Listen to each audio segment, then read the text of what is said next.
Hello and welcome back to Aetheral Space 17.45, Terminal Steps Part 2. We are back. Wow. Does Terminal Steps have anything to do with Terminal Verdict? No, it does not. Oh, this is so sad. Shall we begin? Sure. Day 4. Hazley didn't make it far through the wreckage of the city ring. Without a doubt, thanks to the muscle memory of Lucifer Westmore, she was swift and she was skilled. The skeletal set that Ruth had put on her had enhanced her agility further, letting her put some distance between the battle behind him. In the same vein, though, once that skeletal set had disappeared, she'd basically become a normal human again. It wasn't an easy thing for a normal human to escape from a world of Aether. Why does she have the muscle memory of Lucifer Westmore? Did you forget? You, beamed it into her head. Oh yeah, Lamau. The chase ended in a slim alley, with Hazley caught in the middle. Songshu dropped to the ground in front of her, landing on one heavy knee, while Oe sauntered into view on the other end of the alley, her shadow stretching far in front of her. Swallowing, Hazley took a step back, clutching the fake permutation tight. Rising to her feet, Songshu extended a hand. "Give," she said simply, as if talking to a child. Her crimson eyes looked dull and unimpressed. The invisible experiences of an Aetheral warrior screamed at her. Jump, kick off the wall, launch yourself upwards, and escape that way. Easier said than done. With enemies of this caliber surrounding her, Hazley would surely be cut down before she could so much as crouch. And yet, it wasn't like she could just do nothing. "No," she forced out the shaking words, putting her back to the wall so she could keep both enemies in sight. "No, The swords in her hands shattered. Hazley hadn't even noticed Songshu's punch. In less time than it took to blink, the woman's fist had lashed out and destroyed the false permutation, reducing it to shards of metal. Slowly, eyes wide with disbelief, Hazley looked down at her hands, palms bleeding where the metal had sliced into them. "That far?" she wondered, despair not far away. "They're that far above me?" "This one's fake." Songshu looked down the alley at Oe, not even sparing Hazley another glance. "Do we kill her?" Oe shook her head. "She is no threat, and if any of the others escape, she can help us track them down. We bring her in." The realization was dull in Hazley's chest. "I might as well not be here. It doesn't matter how much I prepared to get revenge on Pandershi. It doesn't matter how much I practice with the sword. They have Aether, and I don't. It's not a gap that can be bridged. To them, I'm no different from this rubble, an object to be used however they like. Nothing's changed. Nothing's changed at all since back then." It was a spiral of despair, tugging at Hazley's chest, driving her deeper and deeper down with each passing second. Even as Oe approached to apprehend her, a hand outstretched, Hazley just stood there. What else could she do? What could she do against someone stronger, faster, and more skilled than her? Rebel couldn't fight back against that which broke it. "Oh, yoo-hoo!" Songshu frowned. Oe's hand stopped. As one, they both turned towards the mouth of the alley. A silhouette was stretching towards them, just like Oe's had done towards Hazley just a few moments ago. It was a young man with tanned skin and soft pink hair, wearing a kind of short white robe with a collar littered with stickers. He smirked as he put a hand on his hip, his pink eyes energized as they slipped between the group. Oe's own eyes were cold and cautious as she raised her axe, pointing at the interloper. "Identify yourself," she said seriously. You don't know?" The boy swayed his head from side to side as he talked, leaning forward. If only I had the flowery voice filter for this. "Wow, that's super bad for you. You guys need to work harder on your intelligence gathering, seriously." Oe swept her black brush through the air, sending a blast of pressure forth. The boy's hair whipped back from the projected force, but he himself didn't move an inch. If anything, the cheeky grin on his face just widened. Okay, so that's how we're doing it. Let me just say, yes! All for it. Let me just get myself ready, too." Red Aether crackling around his form, his smile opening into a grin, the young man held out a hand as if grasping for something. "Halloween," he said. The manifestation of his ability was not gruesome. As the boy spoke that single word, the sparks of red aether coalesced at the center of his palm. It should be nothing if not gruesome, so it is gruesome. Nothing if not gruesome, and the skin there tore open into a crimson stigmata. Blood poured forth. Copious blood, ridiculous blood, more blood than a human body could even hold. And that blood formed a weapon waiting for the boy's grip. A massive axe.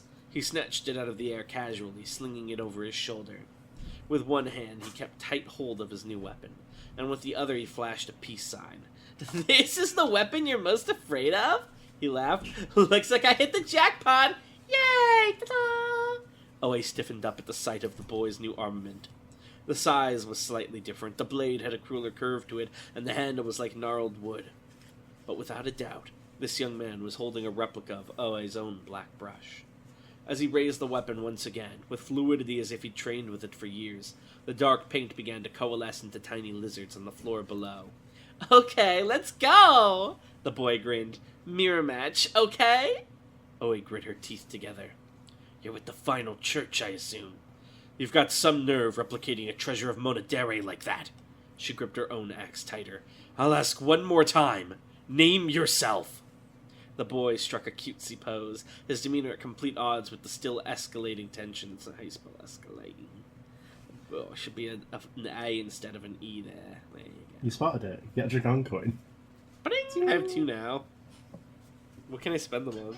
You have to wait to the epilogue, then you'll have access to the shop for New Game Plus. "Name's Missy," he giggled before slapping a hand over his mouth. "Oops, I guess I shouldn't have said that, huh? Brum, brum. Oh well."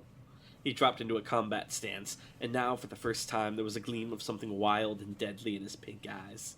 "It's not like there'll be any witnesses." "Well rested?" Zephyr Pandershi asked, sounding distinctly unimpressed. "Get up." Gregory Hazard opened his eyes. The infirmary was as white and bright as ever. He couldn't imagine how anyone got a good night's sleep in here. He certainly hadn't. He'd been far too busy listening to a very interesting conversation between 2 Sealy Rangers. Grunting, cracking his neck, he threw the covers off his body and slid over to sit on the side of the bed. The Panacean stimulants had done their work well. Not a trace remained of his injuries from last night's battle. "My compliments to the chef," he smirked. "Looks like I'm back in peak condition." "Oh, sorry. My compliments to the chef," he smirked. "Looks like I'm back in peak condition." Pandershi was in his public male face, a young and handsome face that was now thoroughly creased with annoyance. He crossed his arms. "You were in peak condition hours ago," he said flatly. "There's work to be done. Get out of here." Gregory narrowed his eyes, looking up at Pandershi. "That wasn't the deal. I helped you out.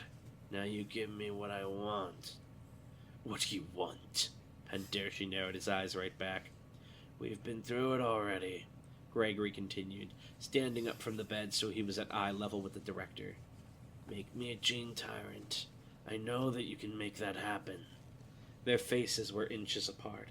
Most people would have been frightened of what Gregory could do to them at such close range, but Pandershi, with his multiple bodies, was free of such fear. Instead, he let out a bark of laughter. "What? Don't tell me you thought that debacle last night was enough." "You wanted me to stop Miracle from sabotaging the early warning system," Gregory replied seriously. "I stopped her." "But you didn't finish her." Pandershi waved a finger. "We don't even know where Miracle is anymore, thanks to your incompetence. Besides, as we now know, somebody else had already sabotaged the system. To put it bluntly, your efforts were meaningless." If Gregory was bothered by Pandershi's insulting words, he didn't show it. Every other emotion was dulled in comparison to the burning obsession behind his blood-red eyes. His resentment towards Miracle, his anger at being condescended to, all of it faded to nothing. He gave voice to his want. "That doesn't matter," Gregory said quietly. "You told me to stop Miracle, and I stopped her. I don't give a shit if someone else got to your precious system before I even arrived here. That's not my problem. You made me a promise. Keep it." The smirk faded from Pandershi's lips, replaced with an unsettling calm. It was the face of one looking inside an incinerator, deciding whether or not to activate it. "Are you threatening me?" he asked. Gregory didn't hesitate. "Yes," he said. "You need Darkstar, right? Or else they wouldn't be here. I can throw a wrench into that for you. If I go distract our friend Nayane, I'm betting you wouldn't like that?" He took the trouble to free me on serendipity, so he's probably taken a liking to me. If you get rid of me, I'm sure he won't be happy either. For a long moment, Pandershi just stared Gregory down, right in the eye. It almost seemed like he might call the soldier's bluff and attack him then and then. But perhaps the conditions were not right, or the whim passed, or he had never intended to attack in the first place. Because instead, Zephyr Pandershi reached out and opened his hand. Resting there, right in the middle of his palm, was a vial of swirling red liquid speckled with black, a dream brought forth into the real world. Gregory's eyes locked onto it like it was the last drop of water in an endless desert. "This is a proof of concept," Pandershi said smoothly, all anger forgotten at the sight of Gregory's awe. "Not stable enough that I'd recommend applying it right now, but feel free to analyze it yourself and confirm I can deliver what you're looking for. You'll have the finished product once my work is finished. Understand?" No more arguments existed in the world. None that were worth anything, at least. Gregory slowly reached out with both hands, delicately taking hold of the sealed vial, and nodded without another word. Pandershi's smirk returned as he clasped his hands behind his back. "Fantastic," he said smugly. "I look forward to your support in the victories to come." Bang! The bullet blasted from Maxim's casually pointing finger, thudded into Terada's shoulder without resistance. Uh-oh, I need a second. Hang on. Yeah, no worries. Hang on.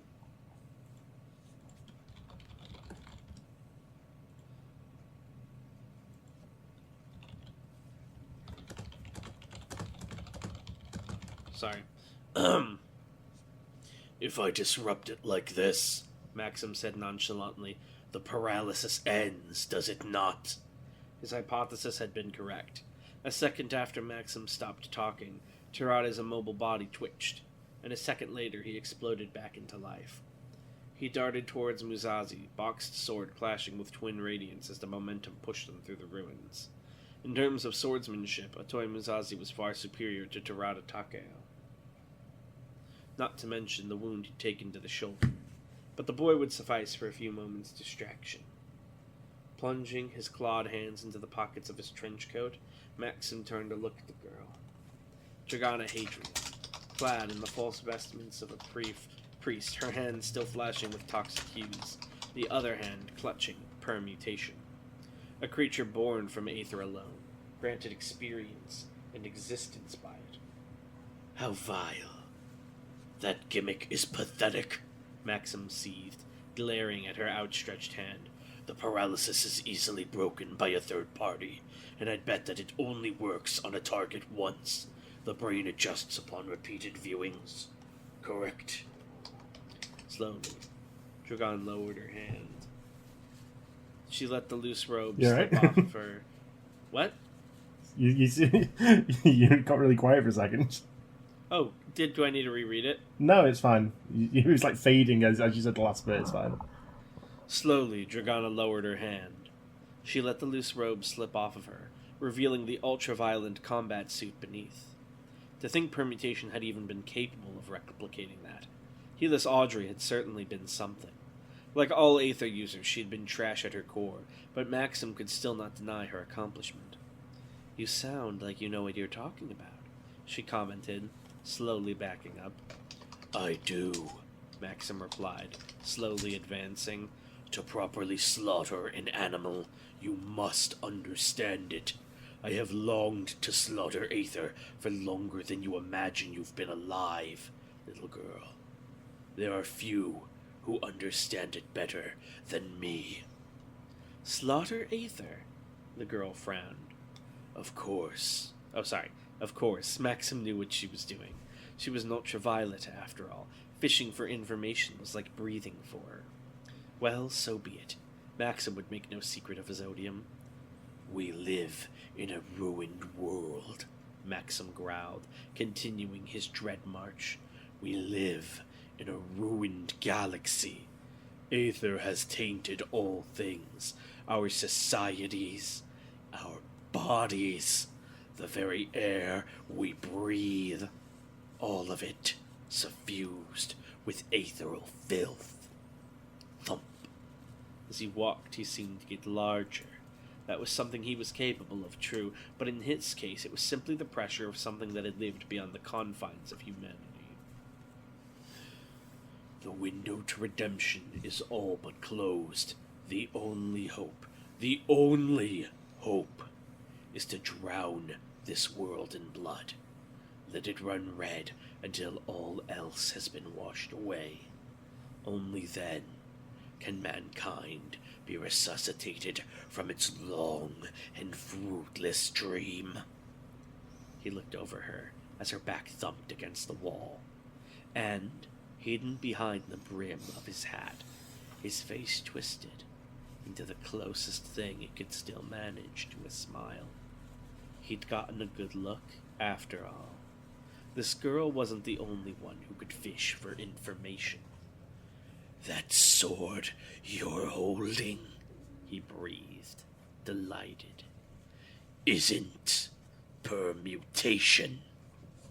There would be no better opportunity. Without wasting another second, Maxim reached out and tapped a button on his wrist. The high-pitched beep rang out like the tolling of a death bell. "Come here," he whispered. Deep in the hidden darkness of Oberon, something quietly began to stir. A heartbeat quickened. Cold breath began to drift. Fingers twitched. Encased in machinery, something that had been absent from this world began to come back to life. Okay, hang on. Do you want to read this? Sure. Preparing activation sequence. Running preliminary checks. Life signs. Stable. Pilot compatibility. Confirmed. Projected lifespan. Adequate. Check results within acceptable range. Commencing activation sequence. Please stand by. Subdermal Lichtenberg rods. Active. External Eva batteries. Active. Omniflax exile balancing wings. Active. Emotional blinder implant. Active. Core synchronization. 97 to 98%. All systems nominal. A bloodshot eye slid open. Welcome, user, to the Tyrannicide Anti-Ava Specialized Chassis. Let justice be done. Let the heavens fall. What? The hulking figure slowly stretched up, a mass of dark and sharp metal. Before it, the hangar doors opened, allowing the crimson light of Zepan's barriers to ooze into the room. The hateful thing stood against the glow as a jet-black silhouette. Activation sequence successful. Transport command received. Commencing takeoff to target location. What? It took off without even taking a moment to register where it was. Thrusters blazed out of the back of the figure, sending it flying forth like a missile, so quickly that a wavering afterimage was visible just for a moment. Tiny holes opened in the distant barriers in preparation, providing a clean path from Oberon to the city ring.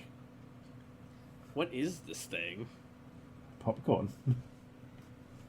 What the fuck? Subdermal Lichtenberg rods? What the hell kind of aetheral power is this thing packing? What the hell is happening in their moods? Swords clashed again and again and again, but Atoy Musashi didn't find himself especially concerned. His mouth was a calm, flat line. His eyes were focused and clear. Even as his radiance were struck, Terada Takeo's boxed sword... Wait, what? Oh, even as his radiance struck Terada Takeo's boxed sword without end, not a drop of sweat escaped his body. The reason was simple. This young man was clearly an amateur. It wasn't that he was weak. His strength and speed were clearly something to be proud of. It was the way he swung his sword, so perfunctory. It was as if he'd been taught the basics of swordplay, pushed them as far as he could, then never bothered to advance any further in his learning. Musashi frowned as he deflected the next sequence of attacks, taking a step back. Clearly this boxed sword was an aether armament, even if it wasn't active right now. The young man's infusion was decent as well. Did he truly believe that those things were sufficient, such that he didn't have to devote real effort? If so, he was sorely mistaken. Musashi brushed past Terada's thrust with incongruous fluidity and grace, almost as if he was delicately making his way through a crowd. This move, to close the distance, was certainly unorthodox, but Musashi had no doubt that any experienced warrior would have seen it coming. To someone who resided only in the fundamentals, though, it was completely alien. I'm imagining just like the Pillarmen when they, walk through the soldiers. If only Terada Takeo had been his only opponent that day. The boy leapt back as Musashi swung at his chest, aiming to end the fight in a single ruthless blow. Musashi went to pursue, thrusters already popping onto his back. But before he could, it arrived. Crash! Musashi braced himself as something smashed down into the ground before him like a meteor, kicking up so much air pressure that Terada was sent flying away like a piece of paper. The earth cracked all around them, the very shape of the land descending to become a pit. A panicked, irrational thought spiked through Musashi's head as the smog began to swirl. The Abyssal Knight? But no, the Abyssal Knight was dead. Musashi had slain Samson Rhodes with his own 2 hands. The figure that strode out of the smoke was just as hulking, though, and just as dark. Musashi. Aklyma looked down at him. For a moment, he didn't even recognize her. She looked completely different than she had on Serendipity just a few days ago. Her dark hair hung over her face with just a single eye visible, the pupil stained purple by her own crackling aether. A metal guard completely covered her mouth, but Musashi could hear her rasping breath all the same. That wasn't all. Thin clamps were holding her eye open, maintaining a perpetual death stare down at Musashi. Ooh. Why is she clockwork oranging herself? Fuck. This is what peak Aetheral performance looks like. Oh, it's so gross. From the neck down, Aklyma was utterly encased in a massive suit of dark mechanical armor, making her head seem almost comically small. Crystalline rods jutted out from her back like the spines of a paleo beast. Rectangular modules lined her torso like exoskeletal ribs. Thrusters blazed with residual heat from her sharp, elongated shoulder pads. Bladed steel wings unfurled from the back of the suit, stretching dangerously in the air like she was a skeletal angel. This was the girl he'd come to save. This was the child he'd come to rescue. Child? In this thing, this horror of technology, she must have reached at least 9 foot. Musashi had already looked down to speak to Aklyma. I assumed 9 feet. Now he seemed tiny in comparison. He took a step back without even meaning to, and when he spoke it was barely a whisper. Aklyma? He said. The word was the starting pistol. With a flare of aether, Aklyma's eye erupted into a furious light. The thruster swiveled down to deliver her to her new destination. And with a single scream, Musashi! A toy Musashi's reckoning came for him in purple.